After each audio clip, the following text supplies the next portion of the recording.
ঠান্ডা গলায় বলে আলো। শামিন কিছু না বলে আলোর হাত ধরে ঔষধ লাগিয়ে দেওয়ার জন্য। আলো এক ঝটকায় হাত ছাড়িয়ে নিয়ে বলে, এভাবে কথায় কথায় আমায় ছোঁয়ার অজুহাত বের করবেন না, জানোয়ার জালিম কোথাকার। শামিন ম্লান হেসে আলোর দিকে তাকায়। তারপর আলোর হাতটা তার শক্তিশালী হাতে শক্ত করে ধরে। আলো শামিনের শক্তির সাথে পেরে ওঠে না। শামিন ঔষধটা আলোর হাতে লাগিয়ে দিতে দিতে বলে, তোমাকে ছুতে আমার কোনো অজুহাত কিংবা নাটক করতে হবে না আলো। ভুলে যাচ্ছ তুমি আমার স্ত্রী। তোমাকে ছোঁয়ার ইচ্ছে হলে আমি কোনো অজুহাত খুঁজতে যাব না। আলোর নিজের অসহায়ত্বের কথা স্বামীর মুখে আরো একবার উচ্চারিত হতে শুনে ঠোঁট কাঁপতে থাকে। স্বামীর আলোর ক্ষততে ওষুধটা লেপটে দিয়ে আলোর দিকে তাকায়। আলোর চোখে পানি দেখে তার হঠাৎ করে মনে হলো এরকম একটা কথা বলা তার ঠিক হয়নি। ভয় পেয়েছে মেয়েটা। পরক্ষণেই মনে পড়ল ভয় দেখানোর জন্যেই তো বলেছে সে কথাটা। স্বামীন উঠে দাঁড়ায়। আলো অস্ফুট স্বরে বলে ওঠে, জানোয়ার পিচাস। শামিন আলোর দিকে ঘুরে তাকিয়ে বলে, আচ্ছা, তোমার মুখ ব্যথা করে না? এক কাজ করবে, বারবার কষ্ট করে আমাকে এসব না ডেকে একটা টেপ রেকর্ডারে গালাগালগুলো রেকর্ড করে রাখবে। তারপর আমি বাড়িতে ফিরলেই আবার কানের কাছে রেখে অন করে দিয়ে বসে থাকবে। তোমার কষ্ট করতে হবে না। আলো মুখ ঘুরিয়ে নেয়। শামিন বলে, কাল সকালে আমার ছোট ভাই আসবে আমেরিকা থেকে। তুমি এই বাড়ির বউ, তাই ভাবলাম তোমাকে বলে রাখি কথাটা। তার সামনে কোনো রকম ঔদ্ধত্য দেখাবে না তুমি। সে খুব ভালো একটা ছেলে। তাকে অপমান করে গালি দিয়ে কোনো কথা তুমি বলবে না। আমি বরদাস্ত করবো না আলো। কাকে খুঁজছিস ছোট? গার্লফ্রেন্ড? ভিড়ের মধ্যে ভাইয়ার কণ্ঠস্বর শুনে ইসমামের মুখে হাসি ফোটে। সে প্রস্তুত ছিল এই মুহূর্তের জন্যে। ইসমাম জানতো ভাইয়া ছুটে চলে আসবে তাকে রিসিভ করতে। ভাইয়ার কাছে ইসমামের থেকে ইম্পর্টেন্ট কিচ্ছু নেই। ইসমামের চোখ খুঁজতে থাকে শামিনকে।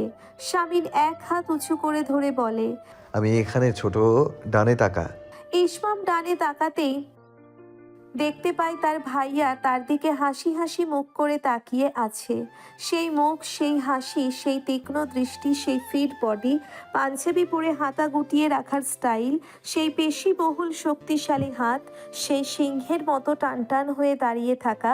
4 বছর আগে ভাইয়াকে সে ঠিক করে যেরকম দেখে গিয়েছে, এই ভাইয়া আর সেই ভাইয়ার মধ্যে কোনো পার্থক্য ইসমামের চোখে ধরা পড়ছে না। শামিন হাত বাড়িয়ে আছে। ইসমাম প্রায় ছুটে গিয়ে ভাইয়াকে জড়িয়ে ধরে। তারপর বলে, তুমি আগের মতোই আছো ভাইয়া, পারফিউমটাও বদলাওনি, একই ফ্রেগ্রেন্স। হ্যাঁ, যেটা তুই চুরি করে মাখতি গায়ে, আমায় না বলে। শামিন হেসে বলে কথাটি। ইসমাম হেসে ফেলে।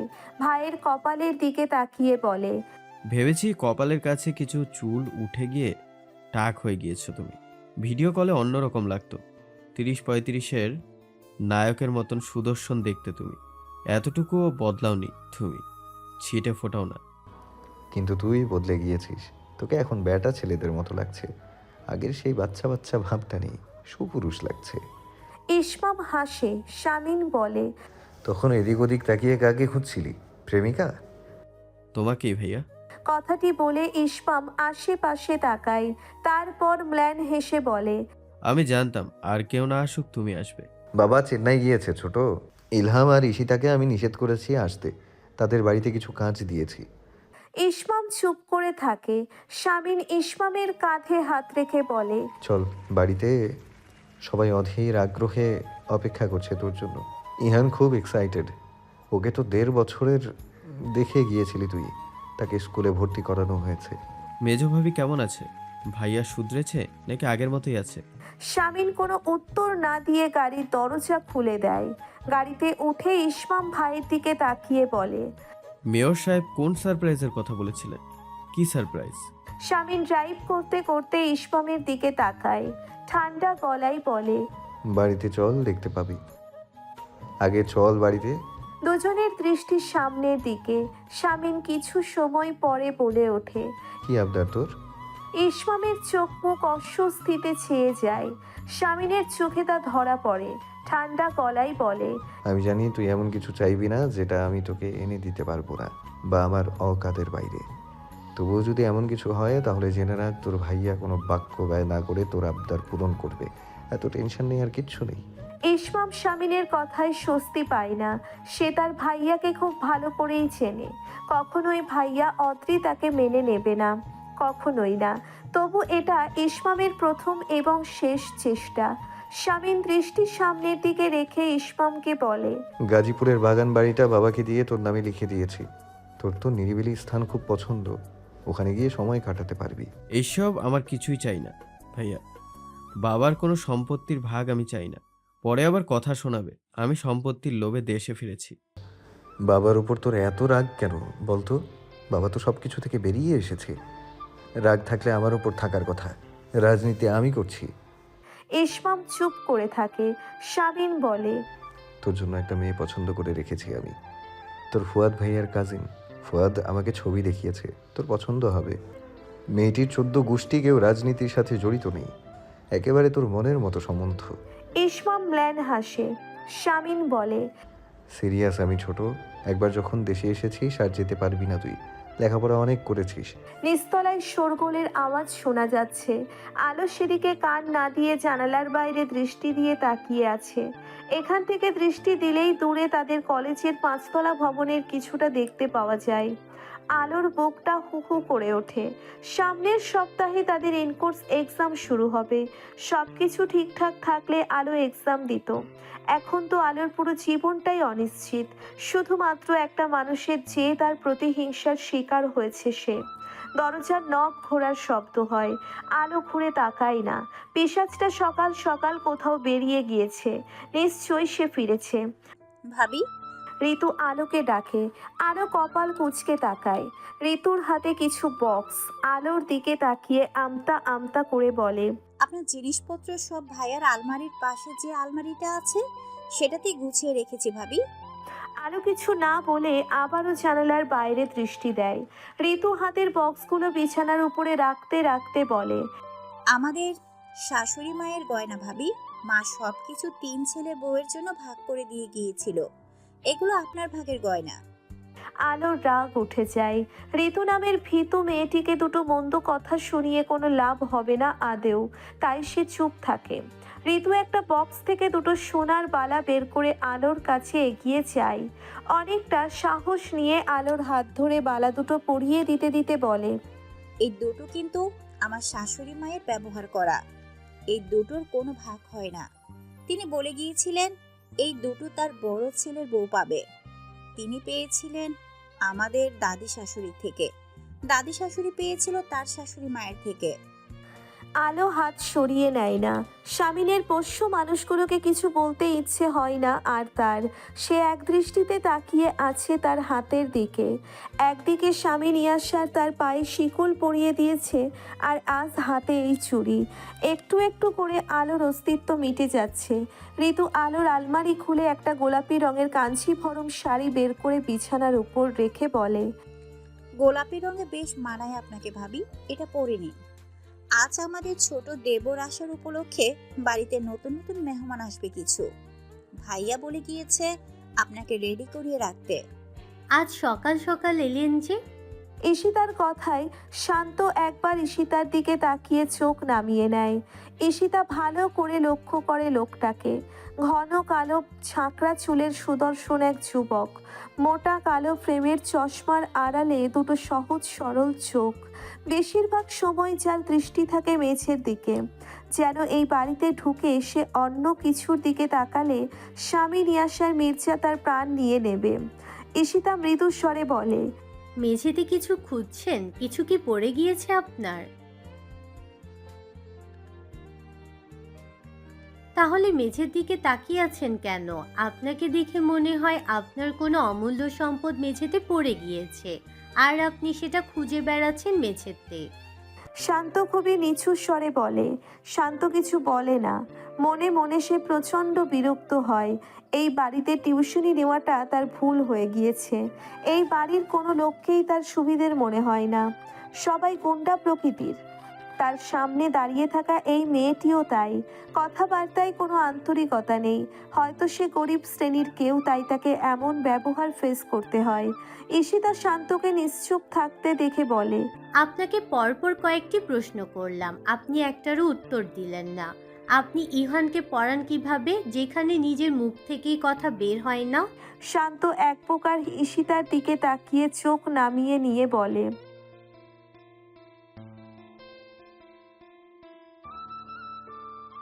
কথাটি বলে শান্ত সদর দরজার দিকে এগিয়ে যায়। ঈশিতা ফ্যালফ্যাল করে তাকিয়ে থাকে শান্তর দিকে। যতটা বোকা আর শান্ত ভেবেছিল এই ছেলেটা তা নয়। শান্ত কিছু দূর গিয়ে পেছনে ফিরে ঈশিতার দিকে একবার তাকায়। ঈশিতার দৃষ্টি তার চোখের দিকে। ঈশিতা তখনও বুঝতে পারেনি সে খুব শিগগিরই ওই মোটা কালো ফ্রেমের চশমার নিচের শান্ত দুটি চোখের মায়ায় আটকা পড়তে চলেছে। ভাইকে দেখে বুকে জড়িয়ে ধরে ইলহাম কিছুক্ষণ চুপ করে দাঁড়িয়ে থাকে। যত মান অভিমান হোক না কেন, রক্তের টান উপেক্ষা করা মানুষের পক্ষে অসম্ভব। ঈশিতা পাশ থেকে বলে ওঠে, আর কত জন্ম অপেক্ষা করাবি আমাকে ইসমাম? ভাইয়াকে ছেড়ে আমাকে দেখ, আমার গিফট দে। ইসমাম ইলহামকে ছেড়ে ঈশিতার দিকে তাকিয়ে বলে, আজ বুঝতে পারলাম ইস্যু, তোর বিয়ে কেন হচ্ছে না। তোর যা চেহারা হয়েছে তাতে পাত্র জুটবে বলে মনে তো হয় না। ঈশিতা ইসমামের বুকে আদরের সহিত কিল ঘুষি মেরে বলে, আমার ভাইয়াদের থেকেও দেখতে হ্যান্ডসাম, রাজপুত্রের মতো বর হবে আমার, দেখিস তোরা হা হয়ে যাবি। ইহান গুটি গুটি পায়ে লিভিং রুমে গিয়ে দাঁড়ায়। ঋতু তাকে নিয়ে এসেছে। ইলহাম ঋতুর দিকে তাকিয়ে বলে, আপনাদের দেখে মনে হচ্ছে আরেকজন হোসেনারা শান্তি দাঁড়িয়েছে ভাবি, মাথায় এত বড় ঘুমটা। ঋতু মুচকি হাসে।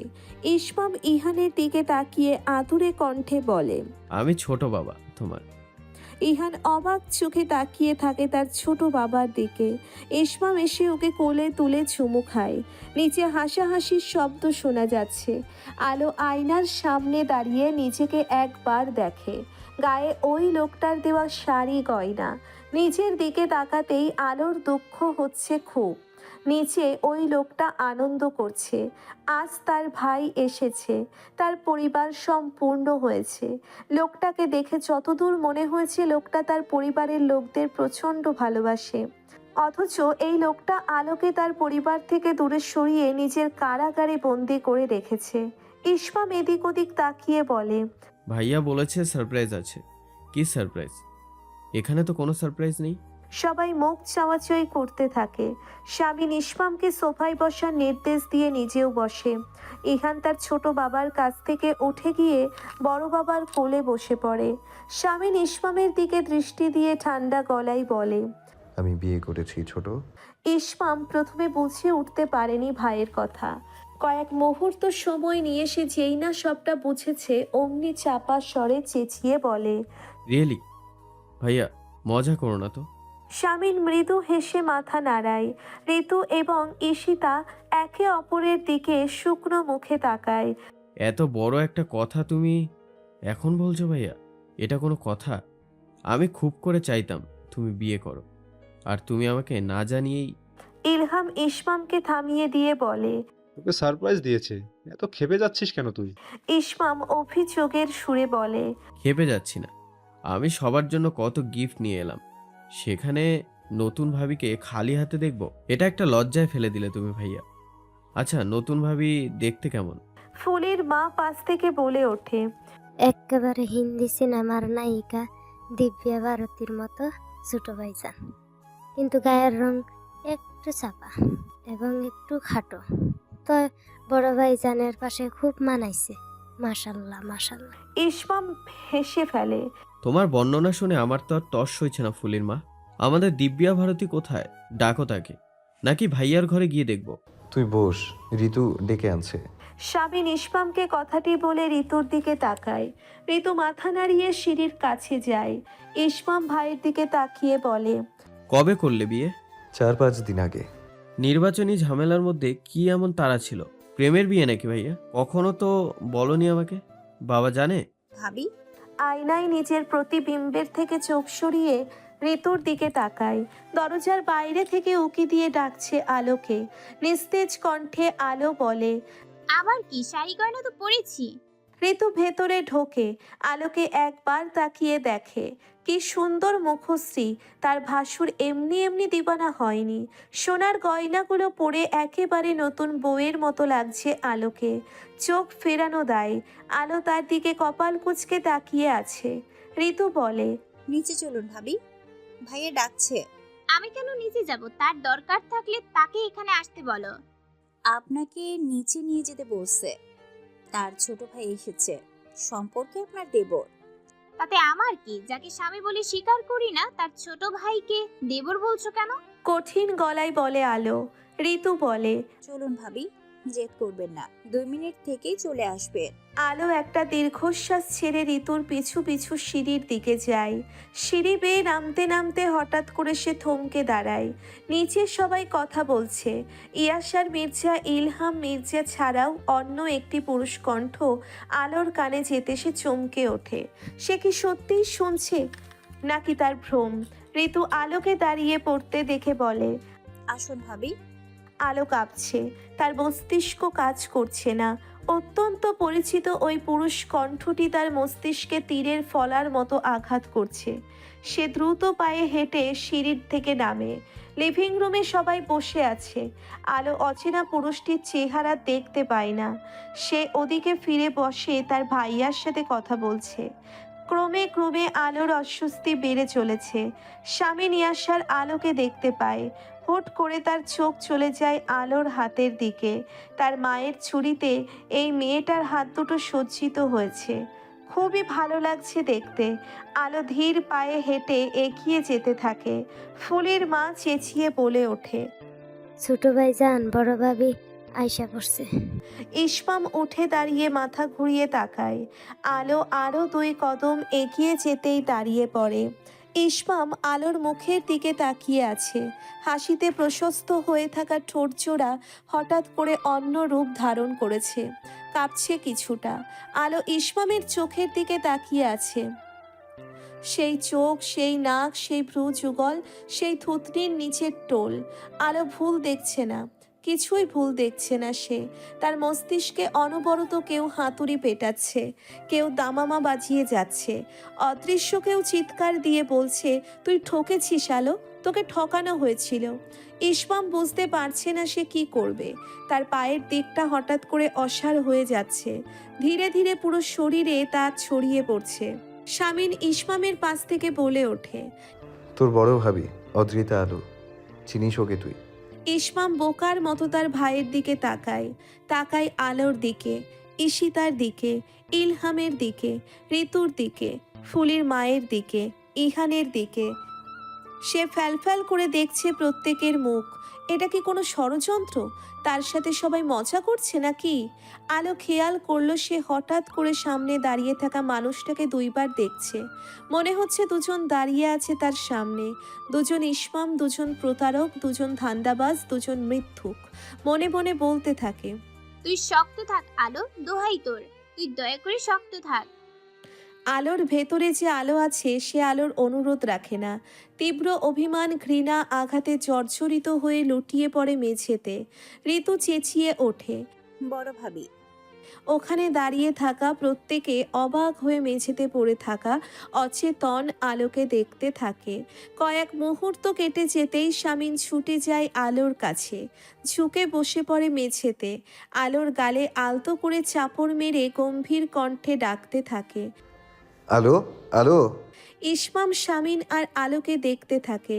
সে দাঁড়িয়ে আছে একটা জড় বস্তুর মতো, একটা পাথরের মতো। শামিন এদিক ওদিক তাকায়। ফুলির মা 1 গ্লাস পানি নিয়ে এসে শামিনের হাতে দেয়। শামিন আলোর মুখে ছেটাতে থাকে পানি। কোনো কাজ হয় না তাতে। শামিন পাঞ্জাবির হাতা ভালো করে গুটিয়ে নিয়ে আলোকে 5 কুলা করে তুলে নেয়। ইসমাম এক দৃষ্টিতে সেই দৃশ্য দেখতে থাকে। আলোকে উঠিয়ে নিয়ে সিঁড়ি ভেঙে উপরে উঠতে থাকে। ঋতু, ঈশিতা, ফুলির মা চিন্তিত ভঙ্গিতে শামিনের পিছু পিছু যায়। লিভিং রুমে দাঁড়িয়ে থাকে ইসমাম এবং ইলহাম। ইলহাম ইসমামের কাঁধে হাত রেখে বিরক্ত ভঙ্গিতে বলে, আমাদের বড় ভাবির যখন তখন সেন্সলেস হয়ে যাওয়ার রোগ আছে। ঘাবড়ে যাস না, তুই ঘরে গিয়ে রেস্ট নে। ভাত খাবি তো? সীতারাকে বলছি তোর খাবার টেবিলে দিতে। তোর পছন্দের সব রান্না করে রেখেছে ঈশিতার ইহানের মা। ইসমাম ইলহামের দিকে বোকার মতো তাকিয়ে থাকে। বিছানায় আলোকে শুইয়ে দিয়ে শামিন আলোর গালে হাত রেখে আলোকে ডাকতে থাকে। ঋতু আলোর পায়ের কাছে বসে চিন্তিত ভঙ্গিতে ইয়াসারকে বলে, ভাইয়া ডাক্তার ডাকেন, হুট করে এভাবে অজ্ঞান কেন হয়ে যাবে? শামিন ঋতুর দিকে তাকিয়ে একবার আলোর দিকে তাকায়। হঠাৎ করে তার ফোন বেজে ওঠে। সবুজের নাম্বার, তার মানে হসপিটাল থেকে এসেছে। শামিন ফোনটা নিয়ে বারান্দায় চলে যায়। ঈশিতা এসে আলোর মাথার কাছে বসে। ঋতু ঈশিতার দিকে তাকিয়ে বিড়বিড় করে বলে, কি হলো বলো তো আপা, এমন করে অজ্ঞান হয়ে যাবে কেন?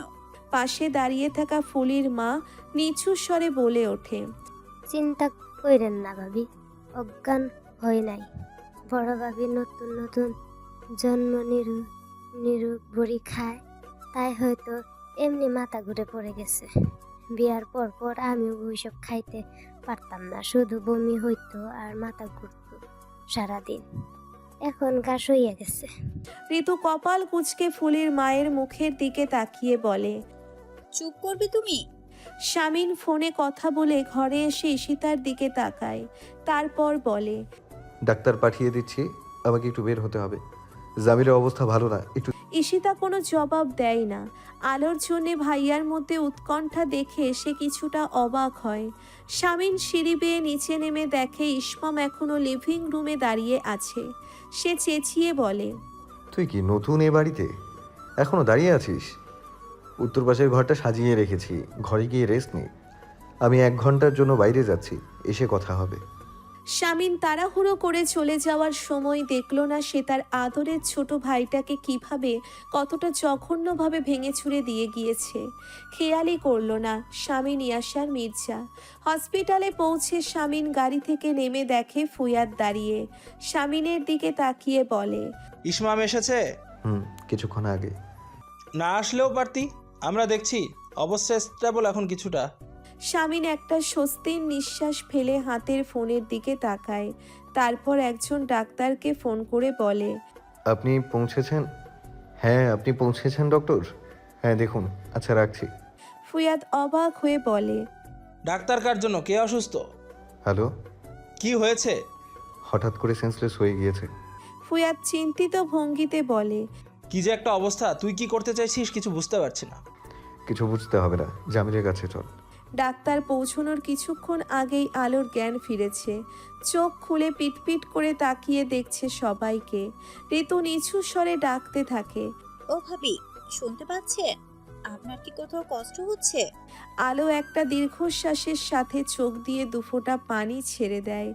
ঈশিতা তা খেয়াল করে বলে, কি সমস্যা বলো আমাদের? আলো উঠে বসতে চায়। ঈশিতা আলোকে ধরে বসিয়ে দেয়। সীতারা এসে জানায় নিচে ডাক্তার এসেছে, তাকে উপরে পাঠাবে কিনা জানতে চায়। ঈশিতা বলে, পাঠিয়ে দাও। না। বলে উঠে আলো। সবাই তার মুখের দিকে তাকায়। আলো আর্তনাদ করে ওঠে, কেউ আসবে না, আমি একা থাকতে চাই, আপনারা বেরিয়ে যান এই ঘর থেকে। ঈশিতা আলোকে ধরে বলে, তুমি অসুস্থ আলো, ডাক্তার এসে দেখে যাক একবার। বললাম না কেউ আসবে না, বললাম না আপনাদের এই ঘর থেকে বেরিয়ে যেতে। আলোর কণ্ঠে কিছু একটা ছিল। সবাই চুপচাপ ঘর থেকে বেরিয়ে যায়। ডাক্তারের কথা শুনতে শুনতে শামিন বেশ কয়েকবার ফোনের দিকে তাকায়। ফুয়াদ তা খেয়াল করে। ডাক্তার চলে যেতেই ফুয়াদ শামিনকে বলে, একটা লোক যে সবসময় তার ছেলেপুলেদের বলতো জরুরি কাজের সময় বউয়ের চিন্তা মাথা থেকে ঝেড়ে ফেলে দিতে, জরুরি মিটিংয়ে বউয়ের ফোন রিসিভ না করতে, সেই লোক বারবার বউয়ের চিন্তায় অস্থির হয়ে ফোন চেক করছে কেন? অদ্ভুত। শামিন কপাল কুঁচকে ফুয়াদের দিকে তাকিয়ে বলে, ফাজলামি করিস না, বিয়ে করেছি, একটা রেসপন্সিবিলিটি আছে। ওদের মতো লুতুপুতু কথা বলার জন্য বসে নেই আমি। তা এতই যখন রেসপন্সিবিলিটি, তাহলে নিজেই ঈশিতাকে ফোন করে জেনে নে জ্ঞান ফিরেছি কিনা। ওর ফোনের আশায় বসে আছিস কেন? নাকি যে ফোন দিলে তোর পুরুষত্ব অপমানিত হবে? শামিন ফুয়াদের দিকে চোখ রাঙিয়ে একবার তাকিয়ে হাঁটতে থাকে। তারপর বলে ওঠে, তার প্রয়োজন নেই, বাড়িতে যাচ্ছি, গেলেই দেখতে পাবো। ইসমামের দরজার সামনে এসে ঋতু ইসমামকে ডেকে বলে, খাবে না ভাইয়া? বেশ কিছুক্ষণ পরে ইসমাম কাঁপা কাঁপা গলায় জবাব দেয়, আমি একটু ঠিক হয়নি ভাবি, জার্নিতে মাথায় ঘুম ধরেছে। হাঁটুতে মাথা ঠেকিয়ে বসে আছে আলো। কিছুক্ষণ যেতেই ফুপিয়ে ওঠে। শরীরটা একটু একটু করে কাঁপছে। জানালার থাই গ্লাস খোলা। বাইরে সম্ভবত ঝোড়ো হাওয়া বইছে। বৃষ্টি নামবে হয়তো। জানালা থেকে ঝোড়ো হাওয়া ঘরে প্রবেশ করে পুরো ঘরে ছড়িয়ে পড়ছে। বাইরে যে ঝড় বইছে তার থেকেও হাজার গুণ বেশি ঝড় আলোর মনে বয়ে চলেছে। আলোর আলগা হয়ে যাওয়া খোপা খুলে গিয়েছে। চুলগুলো বেপরোয়া উঠছে। দরজার নব ঘোরার শব্দ হতেই আলো মাথা তুলে চোখের পানি মুছে গুটিসুটি মেরে বসে থাকে। ভেবেছিল ইয়াসার এসেছে। ওই লোকটাকে সে তার চোখের পানি দেখাতে চায় না। আলোর ধারণাকে মিথ্যে করে দিয়ে ঘরে ঢোকে ইসমাম। আলো থমথমে মুখ নিয়ে ইসমামের দিকে তাকিয়ে থাকে। ইসমাম ধীর পায়ে আলোর দিকে এগিয়ে আসে। ব্যাকুল কণ্ঠে বলে, অদ্রিতা, আলো বিছানা থেকে নেমে দাঁড়িয়ে তেজি কণ্ঠে বলে ওঠে। ওখানেই দাঁড়িয়ে যাও। ইসমাম দাঁড়িয়ে পড়ে। আলো ইসমামের চোখের দিকে দৃষ্টি স্থির রেখে ধরা গলায় বলে ওঠে। প্রতারক, ঠক, মিথ্যুক, ধান্দাবাজ। ইসমাম আকুতির সুরে বলে, আই ক্যান এক্সপ্লেইন। এখান থেকে বেরিয়ে যাও তুমি। বেরিয়ে যাও প্রতারক। হিংস্র বাঘিনীর মতো গর্জে ওঠে আলো। ইসমাম আলোর দিকে তাকিয়ে আছে। আলোর চোখ মুখ তীব্র ক্ষোভে ফেটে পড়তে চাইছে। ইসমাম এক কদম সামনে এগোতেই আলো দুই কদম পিছিয়ে গিয়ে রাগে ফুঁসতে থাকে। ইসমাম আলোর পা থেকে মাথা পর্যন্ত একবার দেখে নরম সুরে বলে, এইসব কি হলো আদ্রিতা? বেরিয়ে যাও তুমি। বেরিয়ে যাও। আদ্রিতা, আলো ইসমামের দিকে তেড়ে যায়। চেঁচিয়ে বলতে থাকে, লজ্জা করে না? লজ্জা করে না ভাইয়ের বউয়ের ঘরে পারমিশন না নিয়ে ঢুকতে? আলোর কথায় ইসমাম চোখ নামিয়ে নেয়। আলো একবার দেওয়ালে টাঙানো ছবিটার দিকে তাকিয়ে ইসমামের দিকে তাকায়। বিড়বিড় করে বলতে থাকে, সেই জন্যই তো এত মিল। সেই জন্যই স্বামী ইয়াসার মির্জার নামে কোনো বাজে কথা শুনতে পারতে না তুমি। আমারই ভুল। আমিই বোকা। আমিই বুঝতে পারিনি। ঝরঝর করে কেঁদে দেয় আলো। ঘৃণা করো না আমাকে আদ্রিতা।